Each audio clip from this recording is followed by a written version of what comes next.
Hello and welcome, my friend. Before we begin, I invite you to take a slow breath right where you are. Notice the simple act of being present.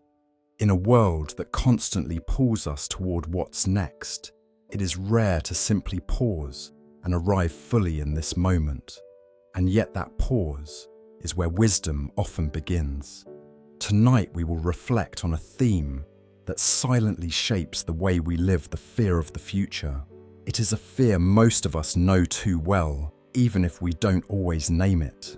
The restless questions, the weight of uncertainty, the subtle tension that follows us into our sleep. These are the quiet signs of a mind wandering too far ahead. The future, by its nature, cannot be grasped. It has not yet unfolded, and still our thoughts cling to it with a strange urgency, projecting scenarios, imagining losses, worrying about what may or may not come. This fear is not about reality itself, but about how we relate to the unknown. And perhaps that is the most human struggle, learning to live with what cannot be controlled. For me, this is not just theory, it is something I have felt in my own life. There have been moments when my mind raced into tomorrow so quickly that I lost sight of today. I realized that in fearing what might arrive, I was missing what had already been given. And so the practice of returning again and again to the present moment became not only a refuge, but a quiet form of courage. As we explore this together, I invite you to listen not only with your mind, but with your whole being. Allow the words to settle like water smoothing over stones. And if this reflection touches something in you, I warmly encourage you to share your thoughts in the comments below. Your voice matters, and your presence adds to this circle of reflection. If you would like to walk further with us on this journey of calm and clarity, consider subscribing to the channel. Together, we can learn to meet the unknown, not with fear, but with steadiness and grace. Fear of the future is one of the most universal experiences of the human mind. At its core, it is not about an event that has already taken place, nor about something tangible we can touch or measure. It is about possibility, about projection, about the mind moving forward into a landscape it cannot fully see. Unlike fear of a wild animal in front of us, or the fear that arises from immediate danger, the fear of the future is entirely abstract. It belongs to imagination more than to reality, and yet its effects on our bodies and emotions can be as real and heavy as any physical threat. When we speak of the future, we are speaking of something that by definition does not exist yet. It is a blank canvas, awaiting the brushstrokes of time. And yet instead of leaving it open, the mind rushes to paint it with colors of anxiety, shadows of uncertainty, and images of things going wrong. This tendency comes from an ancient survival mechanism. Our brains are wired to anticipate threats in order to protect us. But the same mechanism that once kept us alive in a dangerous natural environment now often traps us in cycles of unnecessary worry. The less we know about what lies ahead, the more room the mind has to fill that space with speculation. This speculation almost always leans toward the negative. Psychologists call this negativity bias. The brain has a natural tendency to focus more on possible dangers than on possible opportunities. It is safer evolutionarily to assume the rustle in the bushes is a predator than to assume it is just the wind. And so in modern life, we carry this same instinct forward, interpreting every unknown job opportunity, relationship, or decision as a potential disaster rather than an unfolding chance. The nature of this fear is also tied to the human longing for control. We are most comfortable when life feels predictable, when we can trace the line from cause to effect. The future, however, refuses to yield to that desire. It is inherently uncertain, and because it resists our attempts to master it, we often respond with resistance, restlessness, and dread. Instead of living with the flow of time, we try to impose certainty where there can be none, and the result is an anxious heart. Another characteristic of this fear is that it often disguises itself as preparation. We tell ourselves that worrying about what might happen is a form of being responsible, that running through every scenario is a way of being ready. But there is a subtle difference between wise planning and obsessive worry. Planning is active. It identifies concrete steps, evaluates resources, and sets intentions. Worry, by contrast, is circular. It loops through the same what-if questions without resolution, exhausting energy without producing clarity. Fear of the future often traps us in the latter pattern, giving the illusion of control while quietly eroding our peace. The more we indulge in it, the more our nervous system learns to associate the unknown with threat. Each anxious thought deepens the grooves in the mind, making it easier for the next anxious thought to follow the same path. Over time, the mere hint of uncertainty can trigger disproportionate reactions. What begins as a cautious glance forward becomes a chronic state of vigilance, keeping us from ever feeling truly at rest. In its essence, then, fear of the future is less about what is coming and more about how we relate to what is unknown. The future itself is neutral, empty, neither friend nor foe. It is our projection of fear, our anticipation of loss, our inability to tolerate uncertainty that paints it as threatening. Understanding this distinction is crucial. For once, we recognize that the fear arises from within us, rather than from the future itself. We begin to see the possibility of freedom. I have noticed in my own journey that many of the futures I once feared never actually arrived. They existed only in my mind, vivid and heavy. But when the real moment came, it was almost always different, sometimes easier, sometimes more complex, but rarely the catastrophe I had imagined. This realization taught me that my imagination could be both a gift and a burden. When it races ahead without awareness, it steals peace.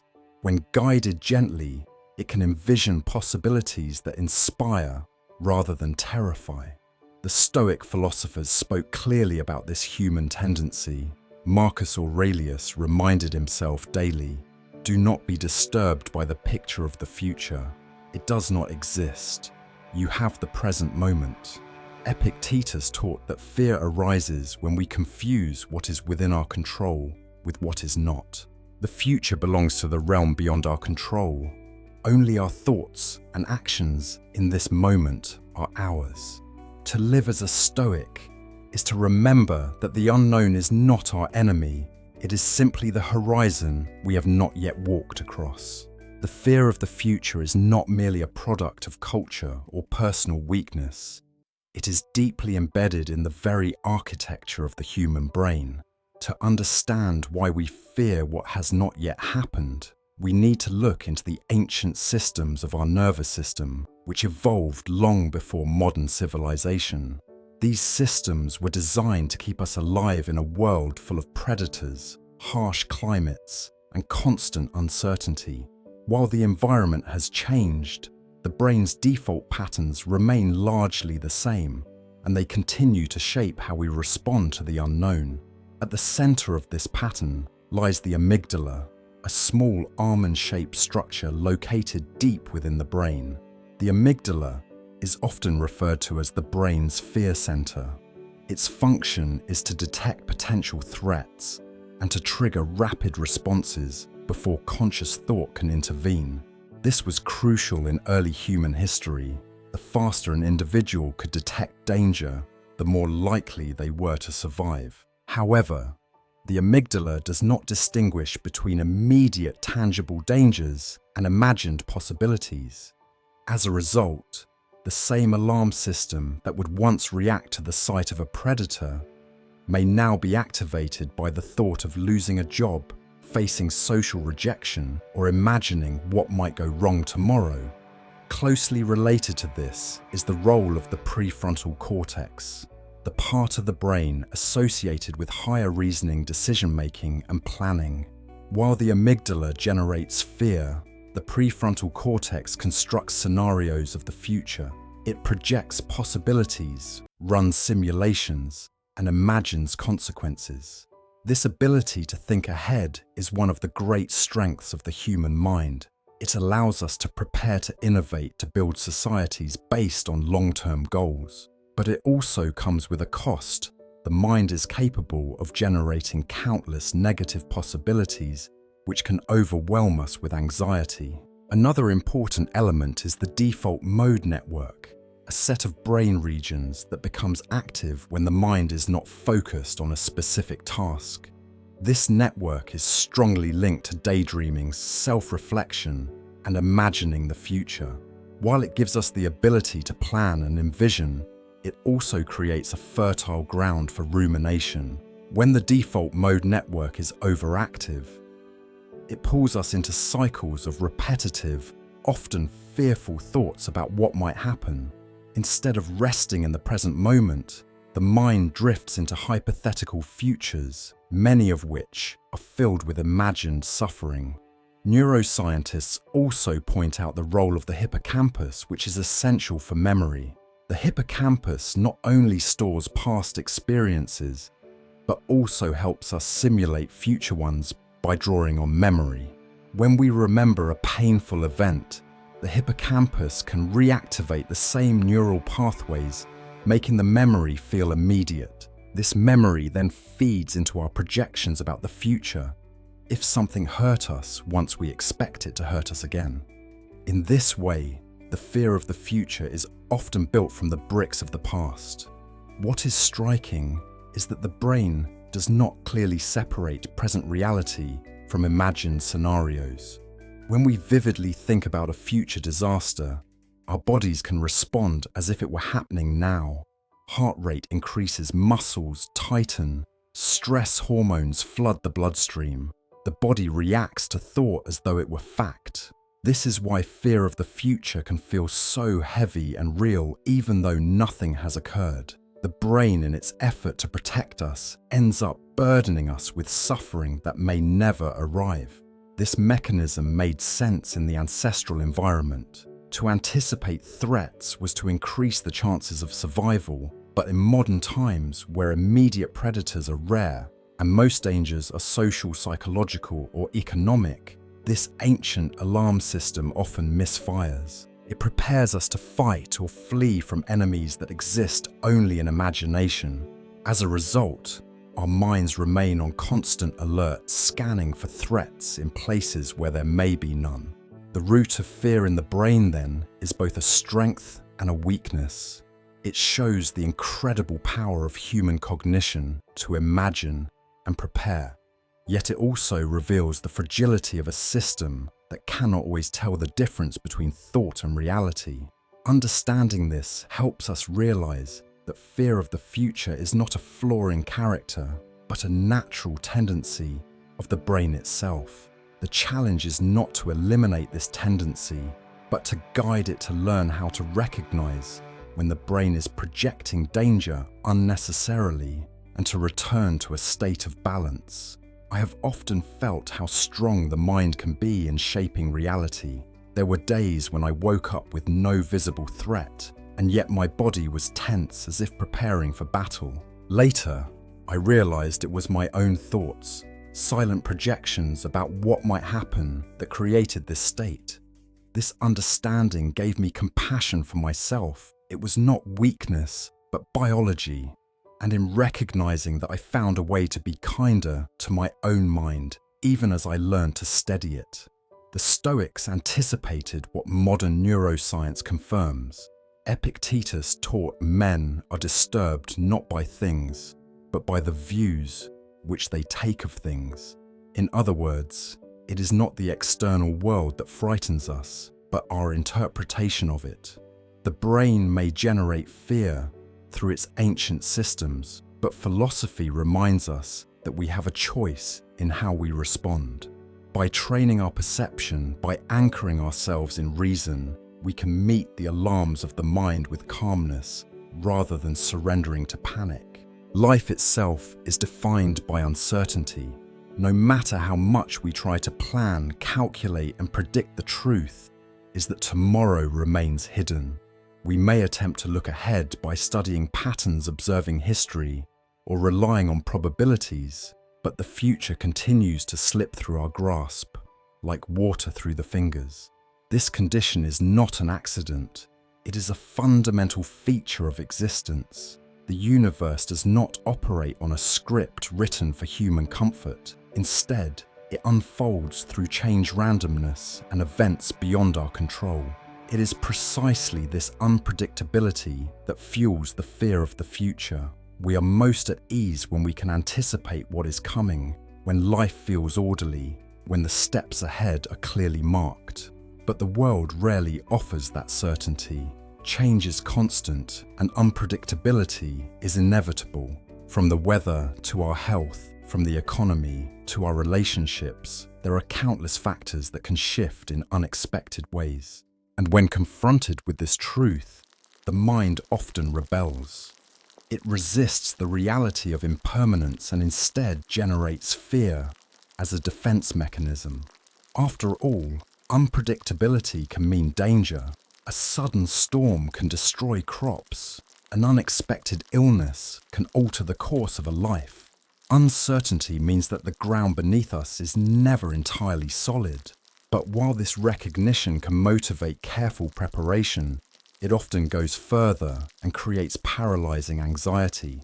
The mind faced with the unknown prefers to invent stories of disaster rather than rest in openness. In doing so, it magnifies the risks of what might come and obscures the opportunities hidden in the same uncertainty.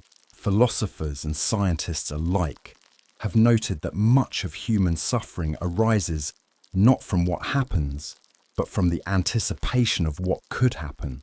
When life feels uncertain, the imagination fills the void with scenarios, many of them negative. It is as though the mind cannot tolerate a blank space.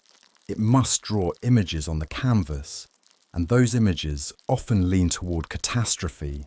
This explains why uncertainty feels so uncomfortable. It does not allow the mind the comfort of closure. The future remains unresolved, and so the mind spins, endlessly searching for an answer it cannot find. Another aspect of this uncertainty is that it reveals our lack of control. Human beings often live with the illusion that if we plan carefully enough, if we calculate every step, then life will proceed as we desire. But the truth is harsher control is limited, and outcomes are shaped by forces far larger than ourselves. When this illusion of control is challenged, fear rises.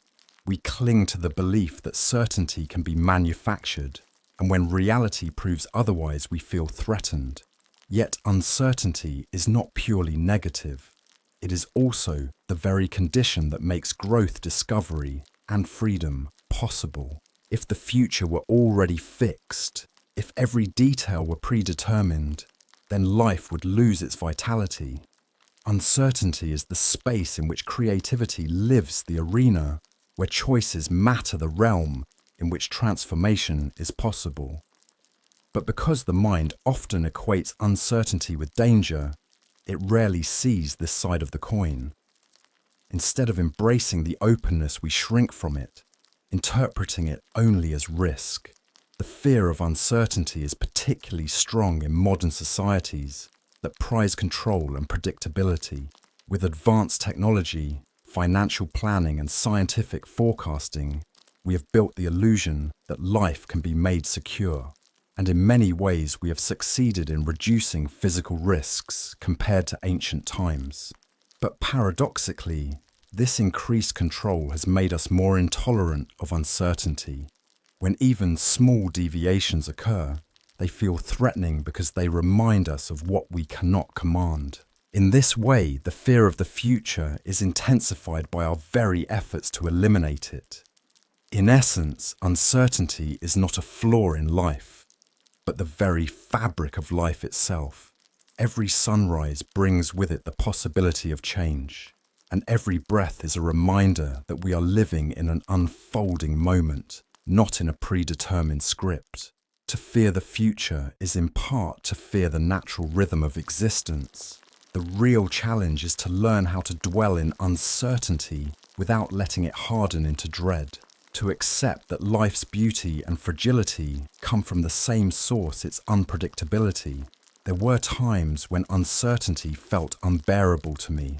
I wanted everything mapped out, every outcome guaranteed, every step certain. But over time, I began to see that the most meaningful moments of my life were born from uncertainty paths I had not planned, changes I could not foresee. While I still feel the pull of fear when I face the unknown, I remind myself that not knowing is also what keeps life alive. Certainty is comfortable, but uncertainty is what allows us to truly grow. The Stoics confronted uncertainty with clarity. Marcus Aurelius wrote, "Do not expect events to happen as you wish, but wish them to happen as they do." In these words lies a deep wisdom. The future cannot be controlled, but our response to it can. To live with uncertainty is not to surrender to fear, but to align oneself with nature's flow. By accepting that tomorrow is not ours to command, we free ourselves from the weight of dread and instead prepare to meet whatever comes with steadiness and resilience. The fear of the future is not born in isolation. It is often stitched together from the fragments of the past. Memory serves as the foundation upon which our expectations of tomorrow are built. The human brain is a remarkable storyteller, and one of its favorite sources of material is our own history. Every disappointment, every loss, every painful encounter leaves a trace in the mind. These traces are then carried forward, shaping how we view what has not yet occurred.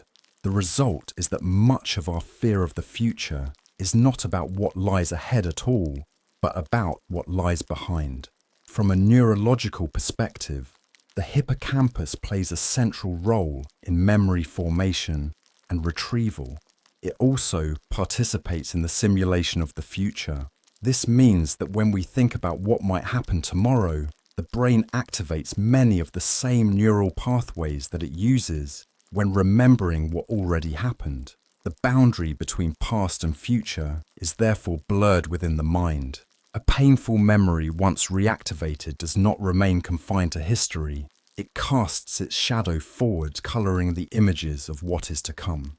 This explains why people who have endured trauma or repeated setbacks often experience heightened anxiety about the future. Their minds, having catalogued experiences of harm, begin to project similar patterns onto the unknown. If trust was once broken, the expectation is that it will be broken again. If an effort once ended in failure, the belief takes root that future efforts will meet the same fate. In this way, memory can act as a prison, binding the future to the script of the past. The influence of memory also extends to the subtle, everyday experiences of life. Even small disappointments can accumulate into patterns of expectation. If a person is frequently criticized, they may come to anticipate rejection in future relationships. If opportunities are often scarce, they may expect scarcity to continue. These expectations are rarely conscious. They form beneath awareness, slowly shaping the lens through which the world is viewed. Over time, the mind learns to expect disappointment, and the future becomes a place of foreboding rather than possibility. Yet memory is not inherently negative. It is essential for learning. Without memory, we could not adapt, grow, or prepare. Remembering mistakes helps us avoid repeating them. Recalling danger helps us stay safe. The problem arises when memory loses its balance, when the mind overemphasizes negative experiences and underestimates positive ones. This imbalance feeds fear, creating a distorted picture of what the future holds. The brain's natural negativity bias amplifies this distortion, highlighting what went wrong while minimizing what went right. This selective recall is particularly powerful in moments of uncertainty. Faced with the unknown, the mind turns to the past for guidance. But if the archive it consults is dominated by painful entries, the predictions it generates will be colored by fear. The past becomes not only a teacher, but also a tyrant dictating what the future must look like. And so the person who has been hurt once braces for hurt again. The person who has failed once braces for failure again, regardless of whether circumstances have truly changed. The weight of memory can even influence physical responses. When the mind anticipates a future event based on past pain, the body reacts accordingly. Muscles tighten, heart rate rises, stress, hormones flood the system. It is as if the body is reliving the old experience in advance of the new one. This cycle reinforces itself, convincing the person that their fear is justified. After all, the body feels it as real, and so the link between past and future becomes deeply embedded, perpetuating the cycle of fear. The challenge then is not to erase memory, but to reshape our relationship with it, to recognize that the past informs but does not dictate, that yesterday's outcomes are not destiny but data. Memory can guide us, but it must not govern us. If we allow it to govern, we risk living the same story again and again, even when life is offering us a different script. I have often caught myself expecting the past to repeat itself. A failure in one season of life made me approach the next with hesitation, as though the outcome were already written. But over time, I realized that my fear was not about the future itself. It was my memory whispering in my ear. By seeing this more clearly, I began to treat memory with respect, but not obedience. It has wisdom to offer, but it does not deserve the authority to define what has not yet happened. The Stoics urged a similar distinction. Seneca reminded us that we suffer more often in imagination than in reality. Much of that imagination is drawn from the past. But Stoicism teaches that the past, while unchangeable, is no longer within our control. To dwell on it excessively is to abandon the present. Marcus Aurelius wrote of letting go of yesterday and meeting today with fresh eyes. For the Stoics, memory may inform virtue, but it should never imprison the soul.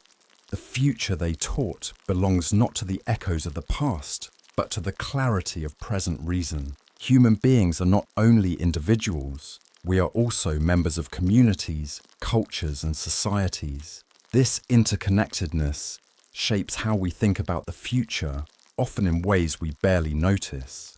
While fear of the future can arise from inner mechanisms like memory or the brain's alarm systems, it is equally shaped by external pressures. The social world is full of unspoken rules, comparisons, and expectations, and these create fertile ground for anxiety. The fear of not meeting these expectations can make the future feel like a looming test that we are destined to fail. One of the most pervasive influences is the culture of comparison.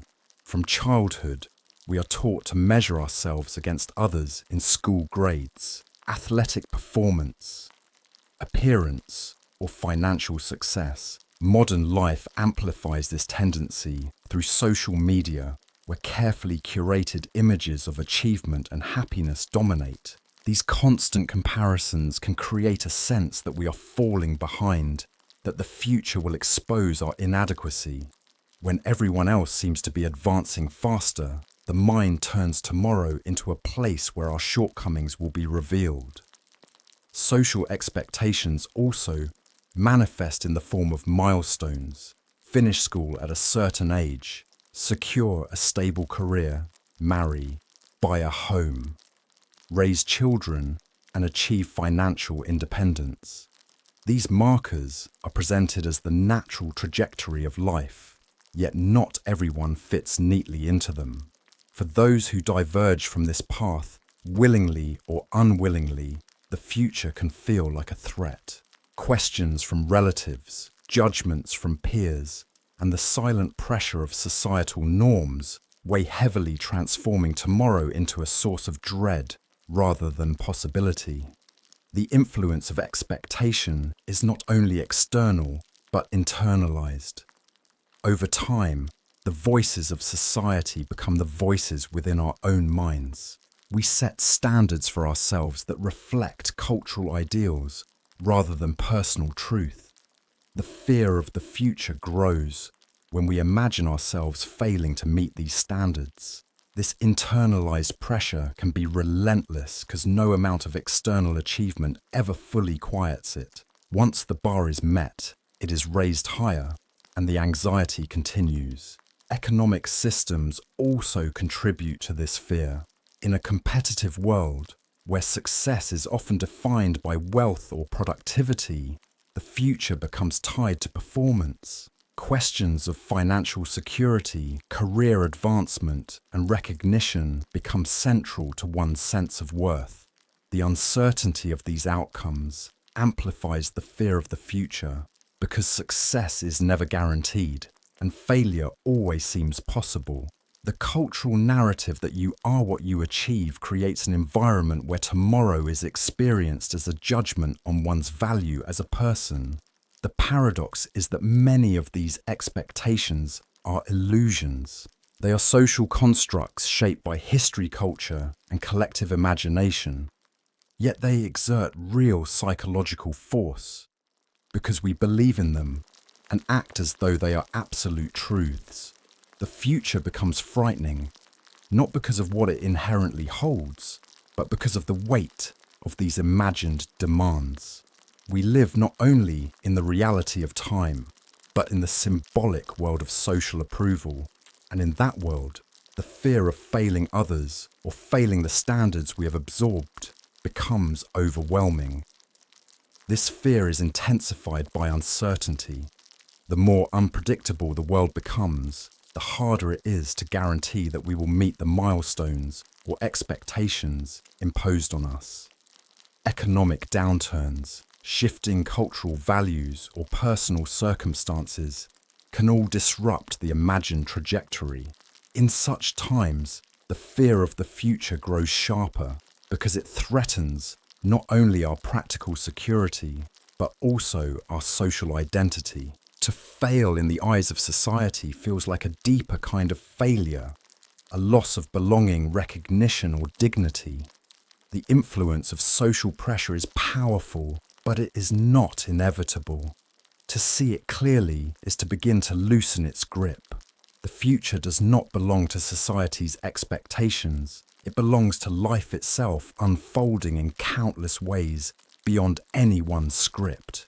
The challenge is to recognize which fears are truly our own and which are echoes of voices imposed from outside. When we can separate personal truth from social illusion, the fear of the future begins to lose its force. I have often felt the weight of social expectation pressing on my own sense of the future. There were times when I measured my life against timelines that were not mine, and I felt anxious because I was not where I should be. Slowly, I learned that these shoulds were inherited, not chosen. The more I listened to my own rhythm, the less the future felt like a deadline, and the more it felt like an open path. This shift freed me from much of the fear I once carried. The Stoics were clear in their rejection of external validation as a measure of worth. Epictetus reminded his students, if you want to improve, be content to be thought foolish and stupid. In this paradox lies liberation. When we no longer fear the judgment of others, the future loses much of its sting. Marcus Aurelius likewise urged that the opinion of the crowd is fleeting and irrelevant compared to the state of one's own soul. For the Stoics, freedom from social pressure was essential to tranquility. The future, then, is nothing to fear when it is lived according to reason, not conformity. Fear of the future does not merely sit quietly in the mind. It interferes directly with how we live. It is not passive. It becomes a barrier that stands between intention and execution, between desire and reality. When we imagine tomorrow as threatening, when the unknown feels heavy with risk, our natural response is to hesitate, withdraw, or avoid. This hesitation can be subtle, like procrastination, or more obvious, like abandoning a dream entirely. In every case, fear acts as a wall preventing forward motion and confining us within the safety of what is already known. One of the most common ways fear acts as a barrier is through indecision. The mind, overwhelmed by potential outcomes, finds itself paralyzed. Every option is examined, weighed, and then revisited again. Rather than moving forward, the person circles endlessly within the decision-making process. This paralysis may feel like careful thought, but in reality, it is avoidance disguised as prudence. By refusing to act, we attempt to protect ourselves from the risk of failure. Yet in doing so, we guarantee stagnation. Fear also leads to procrastination. When a task feels connected to future consequences, especially uncertain ones, the mind may delay. We convince ourselves that waiting will provide more clarity, that more information will appear, or that conditions will become more favorable. But often, procrastination is simply fear in disguise. We delay not because tomorrow will be easier, but because today we are unwilling to face the discomfort of beginning. This cycle feeds itself. The longer we wait, the larger the task looms, and the heavier the fear becomes. Another form of this barrier is avoidance. Sometimes we refuse to engage entirely. We decline opportunities, avoid conversations, or stay within the familiar boundaries of our comfort zones. In this way, fear shapes the geography of our lives, narrowing the terrain we are willing to explore. The cost is high: missed opportunities, unrealized potential, and the quiet ache of knowing that life is being lived at a fraction of its possibility. What makes fear such a powerful barrier is its ability to disguise itself as logic. We tell ourselves stories to justify our inaction, that the timing is not right, that we are not yet ready, that conditions are not favorable. On the surface, these appear as rational explanations. Beneath them, however, lies the deeper truth. Fear has persuaded us that inaction is safer than risk. The mind, in its desire to protect, builds arguments that sound convincing, but ultimately prevent growth. The tragedy of fear as a barrier is that it creates the very outcome we seek to avoid. We fear failure, so we do not act, and in not acting, we fail by default. We fear rejection, so we remain silent, and in silence, we reject ourselves. We fear uncertainty, so we stay still, and in stillness, we deny ourselves the chance to discover what could have been. Fear convinces us that inaction protects us, but in truth, it is the most destructive action of all. At a deeper level, fear as a barrier reveals our relationship with vulnerability. To act is to expose ourselves to the possibility of error, disappointment, or loss. Fear urges us to protect that vulnerable part by retreating. Yet life cannot be lived fully without vulnerability. To shield ourselves from risk is also to shield ourselves from growth, connection, and meaning. The paradox is clear: in avoiding pain, we avoid life. Overcoming this barrier does not mean eliminating fear. Fear is natural. It will always arise when we step into the unknown. The key lies in recognizing its presence without obeying it. Action taken in spite of fear is the foundation of courage. Each time we move forward, even trembling, we weaken the barrier that fear tries to construct. The wall becomes less solid, less convincing, until it no longer dictates the shape of our lives. I have seen how fear has stopped me from acting, There were times when opportunities stood before me, but I convinced myself that I was not ready. Later, I realized that readiness was not the problem. Fear was. Looking back, the regrets I carry are rarely about the risks I took, but about the chances I let slip away. This has taught me that waiting for fear to vanish is futile. Action must sometimes come first, and courage grows only in the act of moving forward. The Stoics understood fear as a distortion of judgment. Epictetus taught that external events are not in our power, but our response to them is.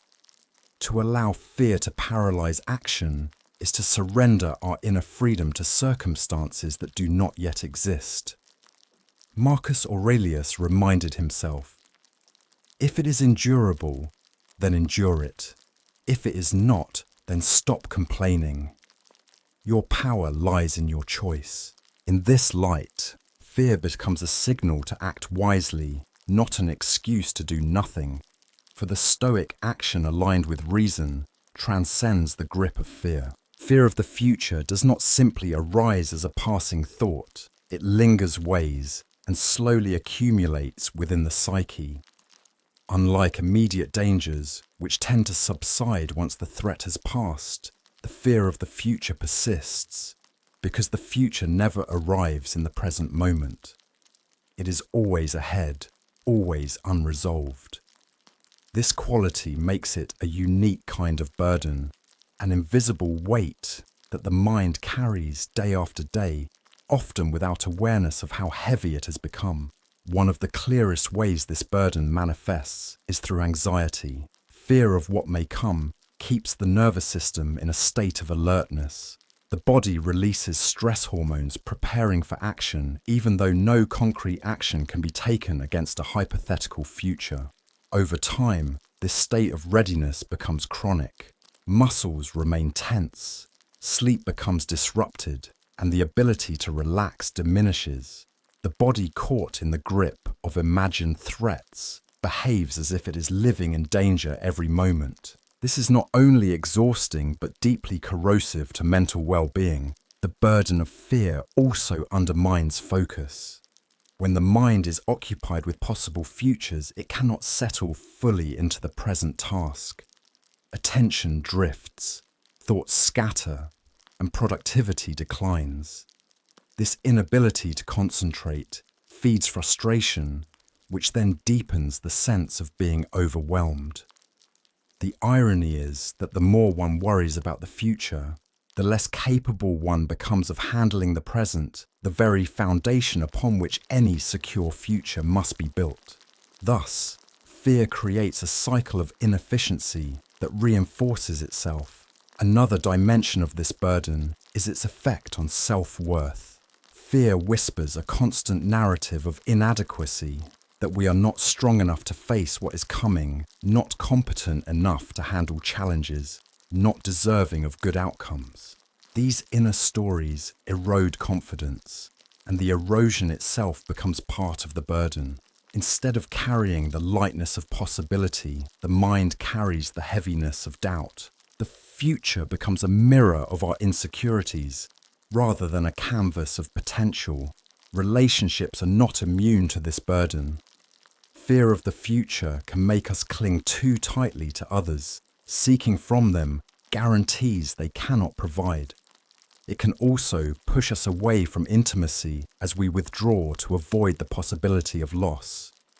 In either case, fear distorts the natural flow of connection, turning relationships into another arena of anxiety. The mind, already carrying its own burden, spreads it into the bonds it forms with others, multiplying the weight. This burden often hides beneath ordinary behaviors. Over-planning, perfectionism, and excessive caution may appear as diligence or responsibility, but often they are expressions of fear. The mind, unable to accept uncertainty, tries to control every detail. The cost of this control is constant tension, a life lived under the shadow of what if. The future never rests, and therefore the mind never rests. What begins as a protective instinct becomes a chain that restricts freedom. The deepest toll of fear as a burden is existential. It robs life of joy. When tomorrow is dreaded, today cannot be fully lived. Even pleasant moments are overshadowed by worry about their eventual end. Gratitude is dulled, beauty is missed, and the richness of existence is thinned by the constant pressure of imagined dangers. Fear creates a mental climate in which sunlight is dimmed, even when the sky above is clear. The tragedy is that this burden is largely self-imposed. The mind carries weight that has no physical reality, rehearsing scenarios that may never unfold. It spends precious energy on shadows, exhausting itself in battles against phantoms. Recognizing this fact is the first step toward liberation. The burden exists, not because the future is inherently threatening, but because the mind insists on carrying it before it has even arrived. I have felt the heaviness of this burden in my own life. There were periods when my mind was constantly occupied with what might go wrong, and even when nothing had happened, I felt exhausted. It was as though I was living two lives at once, the life unfolding in the present and the life of imagined catastrophes in my head. Only when I began to see that the weight was self-created did I realize I could set some of it down. That recognition alone brought a sense of relief. The Stoics repeatedly warned against carrying unnecessary burdens. Marcus Aurelius advised himself, "Do not be carried away by the pictures in your mind, for you suffer them before they happen." Seneca also wrote that it is foolish to add to the weight of life by borrowing trouble from the future. Their wisdom reminds us that fear of tomorrow is not part of reality, but part of imagination. To live with a Stoic spirit is to refuse to carry what has not yet been placed in our hands, freeing the mind to move lightly through the present. Among the deepest roots of fear lies the human craving for control. We want to believe that life can be managed, that outcomes can be predicted, that effort will guarantee reward. This longing is natural to control, is to feel safe. Yet the future, by its very nature, refuses to be controlled. It is a domain of countless variables, intersecting forces and chance occurrences beyond the reach of any individual. The tension between our desire for control and the uncontrollable nature of life creates a fertile ground for fear. The illusion of control emerges because the mind is a pattern-seeking machine. It looks at the past, traces cause and effect, and assumes that the same rules will apply to the future. This gives us confidence to act, but it also creates the false impression that we can dictate outcomes. When reality diverges from expectation, the sense of betrayal is profound. The mind resists asking, "Why did things not go the way I planned?" The fear that arises in these moments is not only about the unknown future, but also about the collapse of the belief that life can be mastered. This illusion is reinforced by culture. Modern society celebrates mastery achievement and the ability to take control of one's destiny. We are told that with the right strategies, enough discipline, and sufficient effort, we can design the life we want. While these messages inspire, they also set up an impossible standard. Life is not an engineering project. It is a living, shifting process. The more we are convinced that control is absolute, the more we suffer when the uncontrollable inevitably asserts itself. The illusion of control also extends into small details of daily life.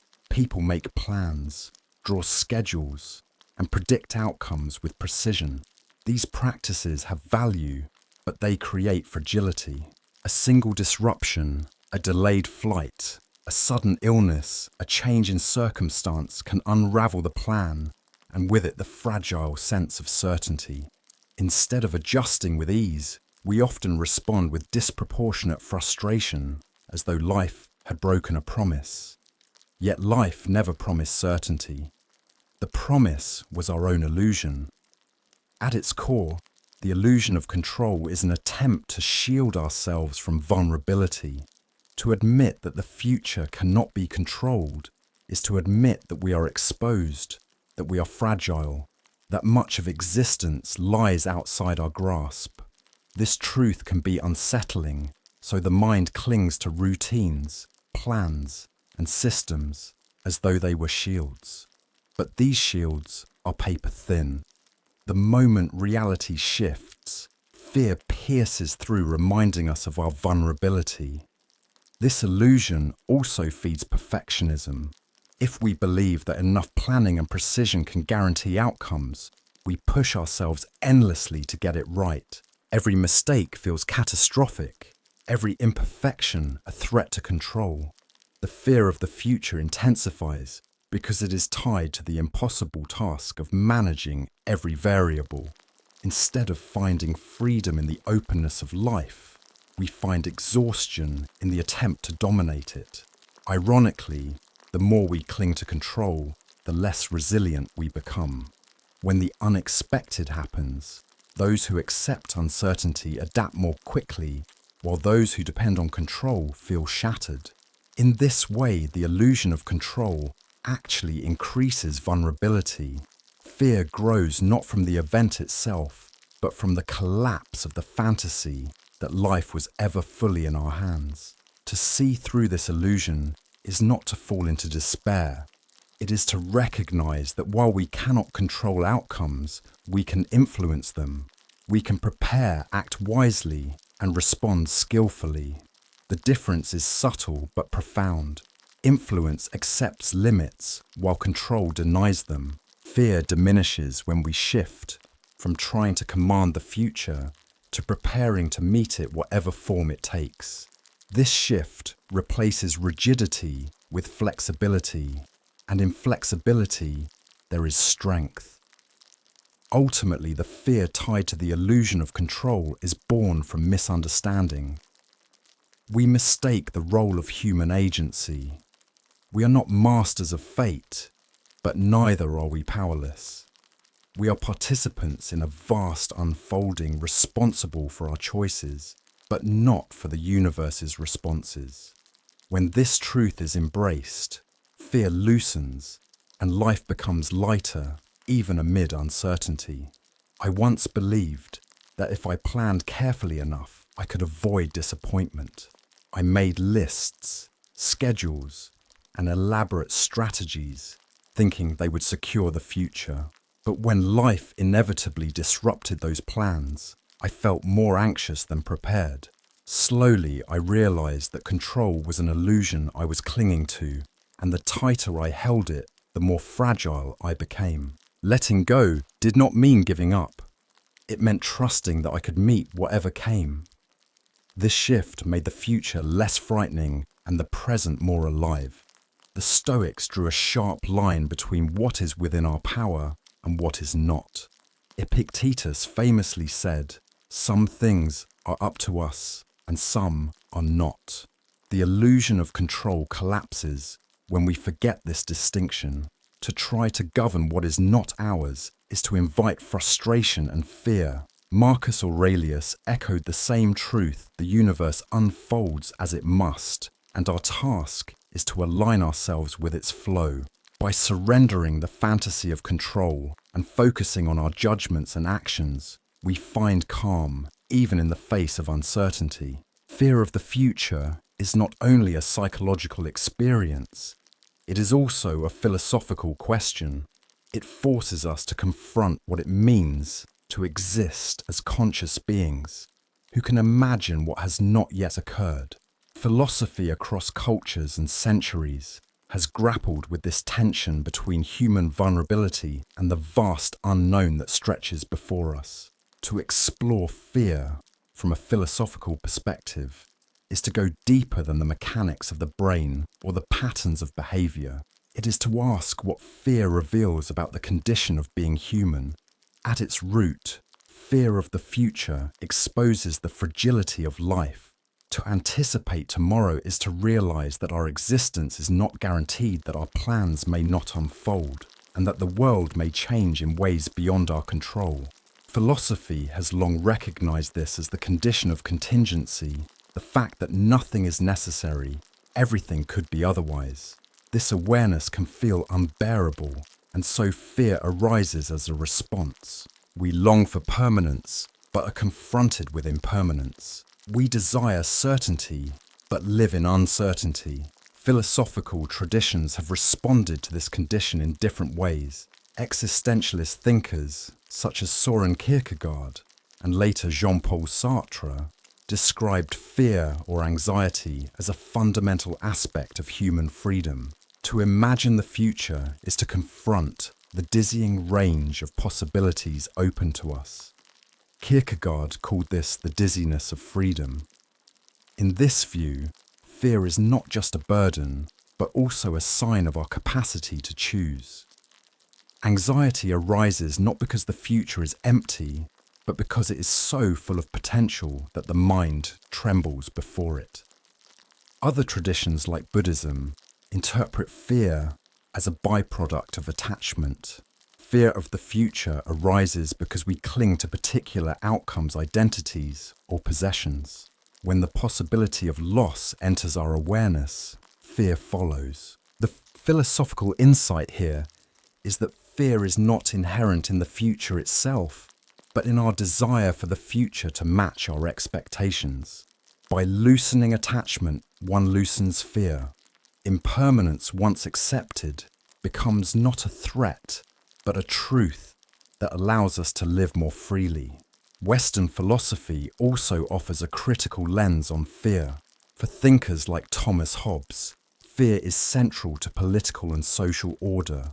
He argued that fear of death and chaos drives humans to form governments and submit to authority. In this sense, fear of the future is not merely personal, it is also collective.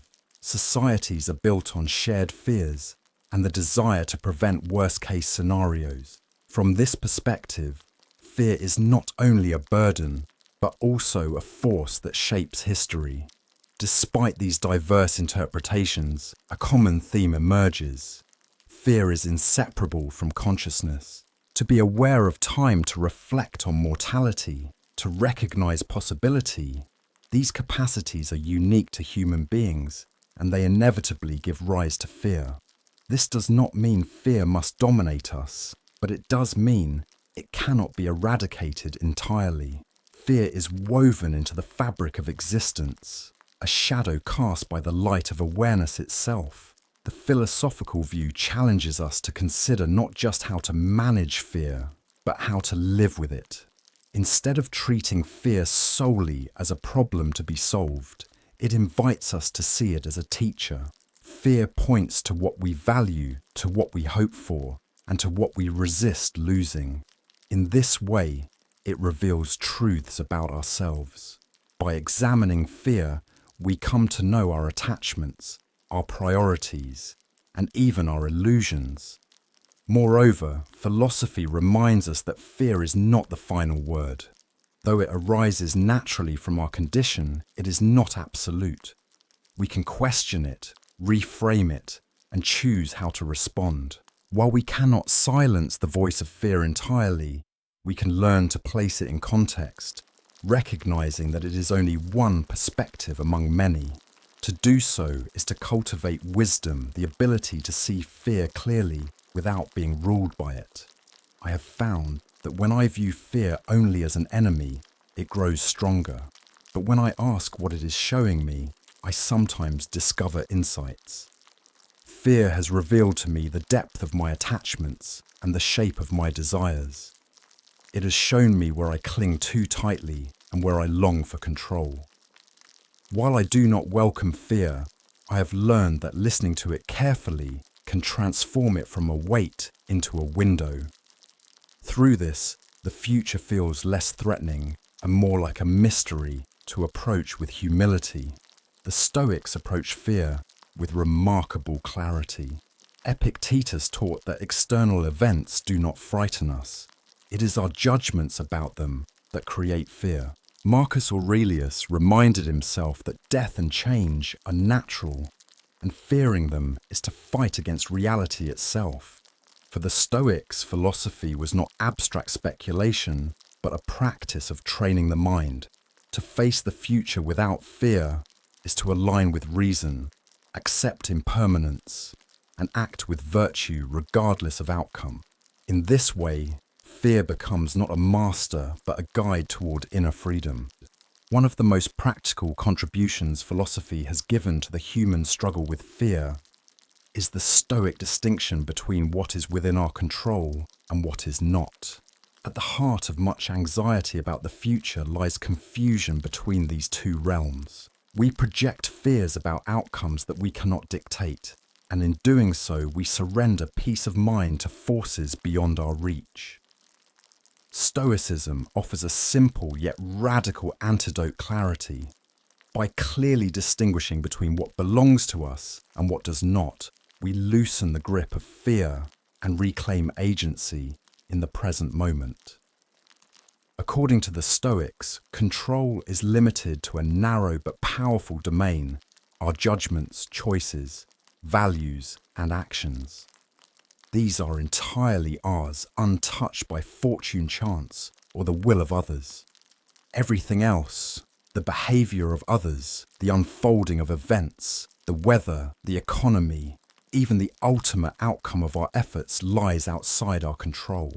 This is not to say these things are unimportant, but that they do not belong to us in the deepest sense.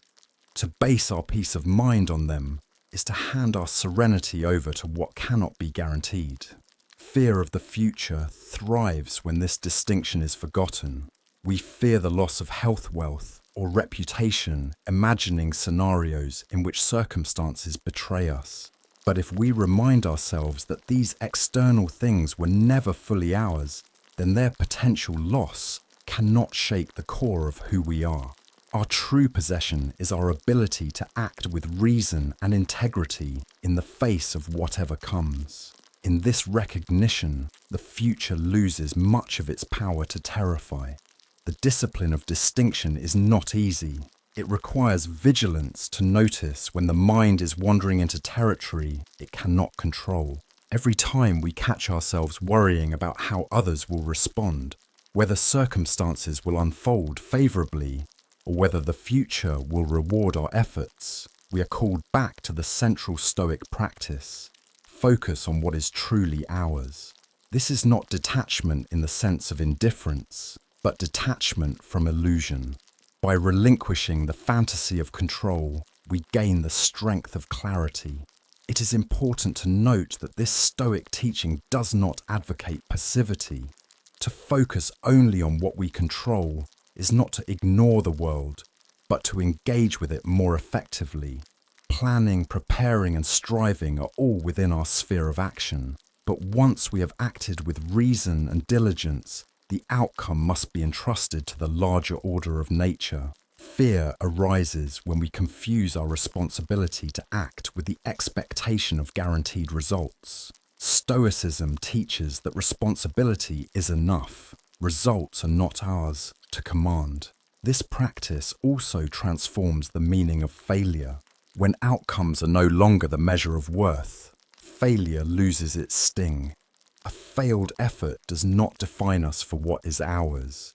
The intention, the effort, the choice remains intact.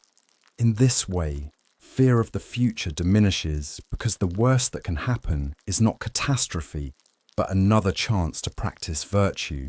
The person who embraces this perspective walks more lightly, unburdened by the heavy armor of worry. In practical terms, the Stoic distinction provides a daily guide. Before beginning a task, one might ask, what part of this is mine? What part belongs to fortune? What fears am I carrying that are rooted in what I cannot change? These questions redirect attention to the present sphere of agency, where real action is possible, and away from the imagined terrors of what lies beyond. The simple act of naming what is and is not ours already begins to loosen the knots of fear. This distinction also invites humility. By acknowledging the limits of our control, we accept our place within the vast order of the universe. We are participants, not masters in the unfolding of time. Fear of the future often arises from the arrogance of thinking we can command life itself. Stoicism gently corrects this error, reminding us that freedom is found not in domination, but in alignment with nature. By releasing control, we do not lose power, we gain the serenity of living within truth. I have often found myself fearing outcomes I could never control, whether others would approve of me, whether plans would unfold perfectly, whether circumstances would align with my hopes. These fears consumed energy, but accomplished nothing. When I began to practice the Stoic distinction asking, "Is this within my control?" I discovered a strange freedom. It did not make fear vanish overnight, but it gave me a place to stand. I could act on what was mine and release the rest. That shift brought clarity where before there had only been dread. Epictetus opens his Enchiridion with the words, "Some things are up to us and some are not." This foundational truth lies at the core of Stoic practice. Marcus Aurelius echoed it when he wrote that the universe is change, and our duty is to act justly within it. Seneca too reminded his readers that fortune governs externals, but virtue governs the self. Together, their voices converge on the same wisdom. Fear of the future diminishes when we root our peace in what cannot be taken from us, our reason, our choices, and our character. The most direct antidote to fear of the future is the practice of returning to the present. Fear thrives in the mind's projections, in imagined scenarios that have not yet materialized. It gains strength from uncertainty because the unknown provides an open canvas for anxiety to paint upon. Yet here and now, the only time that ever truly exists, rarely carries the same weight of dread. By learning to remain in the present, we reclaim the only space where action, clarity, and peace are possible. The present moment is often overlooked because it appears ordinary. The mind is easily seduced by the drama of what may happen tomorrow or the regret of what already happened yesterday. Compared to those narratives, the present seems plain, almost invisible. But it is precisely in this simplicity that its power lies. The present does not demand speculation or judgment, it simply asks to be lived. Fear of the future evaporates when attention is anchored in what is immediately before us, because fear cannot survive in direct contact with reality. It depends on imagination. Remaining in the present does not mean ignoring the future altogether. Human beings must plan, anticipate, and prepare. But there is a difference between wise foresight and obsessive preoccupation. Foresight arises from a calm evaluation of possibilities, followed by constructive action. Obsession arises from compulsive worry, where no action is taken, only scenarios repeated. To remain in the present is not to deny the value of planning, but to ensure that planning is rooted in reality rather than fear. One way the present dissolves fear is by reconnecting us with the body. The mind alone often fuels anxiety racing ahead into the unknown, but the body is always here. The rhythm of breath, the sensation of touch, the grounding of the feet against the earth, all these anchor us in immediacy. When we attend to them, the spiral of fear is interrupted. The nervous system relaxes, the racing thoughts slow, and the imagined dangers lose their grip. Another way is through attention itself. When we concentrate deeply on a task, whether writing, cooking, walking, or listening, the mind becomes absorbed. In these moments, fear fades, not because the future has changed, but because our attention has shifted away from it. This is why flow states where the self is lost in activity feel so liberating. The mind that is fully present cannot simultaneously be trapped in fear of what has not yet occurred. Remaining present also shifts our relationship with time. Instead of viewing life as a race toward outcomes, we begin to see it as a series of moments, each complete in itself. The pressure to make the future secure lessens when we recognize that life is already happening now. Fear of missing out, fear of failure, fear of loss. All of these diminish when we stop postponing life for tomorrow and begin inhabiting it today. The practice of presence requires discipline. The mind will wander again and again into the landscapes of the future. Each time it does, we are invited not to judge, but to return gently. This returning is itself the practice. Over time, it becomes easier to recognize the pull of fear and to anchor ourselves once more in what is immediate.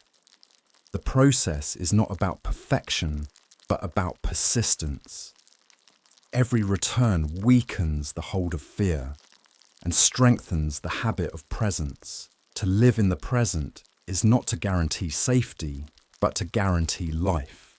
The future will still arrive with its surprises, but we will meet it from a place of steadiness rather than dread. By cultivating presence, we do not eliminate uncertainty, but we reduce its power to dominate us. The unknown ceases to be a looming enemy and becomes simply the next unfolding of the present. I have often noticed that my worst fears vanish the moment I return to what is actually happening. A conversation with a friend, the sound of birds, the feel of breath moving in and out, these simple experiences have carried more peace than hours of anxious thought. The future, when left to imagination, always seemed heavy. But when I allowed myself to settle into the present, I realized that much of that weight was unnecessary. Presence did not solve every problem, but it reminded me that life is lived one moment at a time. Marcus Aurelius often reminded himself to confine his thoughts to the present. Do not let your imagination be crushed by life as a whole. Do not dwell on all the bad things that may happen. Instead, ask yourself in this very moment, what is unbearable about it? You will see that it is not the moment itself, but your projection. The Stoics saw presence as both a discipline and a liberation.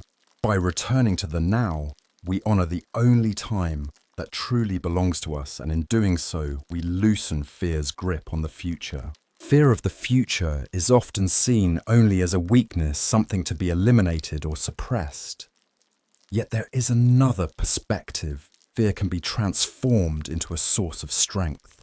To recognize this possibility requires a shift in understanding. Instead of interpreting fear solely as a signal of danger, we can view it as energy, raw, powerful, and waiting to be directed. The very intensity that makes fear unsettling can, when harnessed wisely, become the fuel for courage, clarity, and growth. The first step in this transformation is acknowledgement. Fear becomes destructive when it is denied. When we pretend not to feel it, it operates in the shadows, influencing our choices without awareness. By facing it directly, naming it, observing it, and admitting its presence, we remove some of its hidden power. Awareness creates space. In that space, fear shifts from being an overwhelming force to being something we can engage with consciously. Once acknowledged, fear can be examined for its message. Every fear points to something we value. Fear of failure reveals a desire for success or meaning. Fear of loss reveals attachment to what we love. Fear of uncertainty reveals our longing for stability.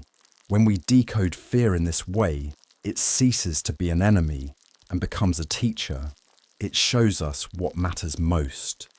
This insight can guide our actions with greater intentionality, helping us align with our deepest priorities.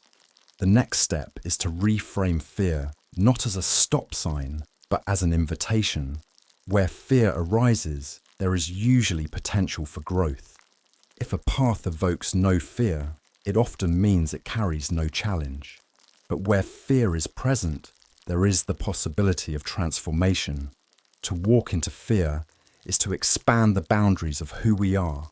Each time we act in spite of fear, we redefine ourselves, proving that we are larger than the limits fear tries to impose. This does not mean recklessness. Transforming fear into strength requires discernment. Not every fear is to be ignored. Some protect us from real harm. The key is to distinguish between fear that preserves life and fear that restricts it unnecessarily. The former deserves respect, while the latter deserves challenge. This distinction allows us to act wisely, using fear as a guide rather than a dictator. Practically, this transformation occurs through practice. Small acts of courage train the mind to reinterpret fear. Each time we face something uncomfortable and emerge intact, we weaken fear's authority. Over time, what once seemed unbearable becomes manageable. The brain itself adapts, learning new associations. Fear ceases to mean paralysis and begins to mean possibility. This shift is not sudden but gradual, built through repeated encounters with discomfort. There is also power in transforming the physical energy of fear. Fear floods the body with adrenaline, quickening the pulse and sharpening the senses. These reactions are often interpreted as symptoms of panic, but they can also be reframed as readiness. The same surge that prepares us to run can prepare us to perform, to speak, to act boldly. By changing our interpretation, we convert fear's energy into momentum rather than resistance. Ultimately, transforming fear into strength requires trust in ourselves and in the process of life.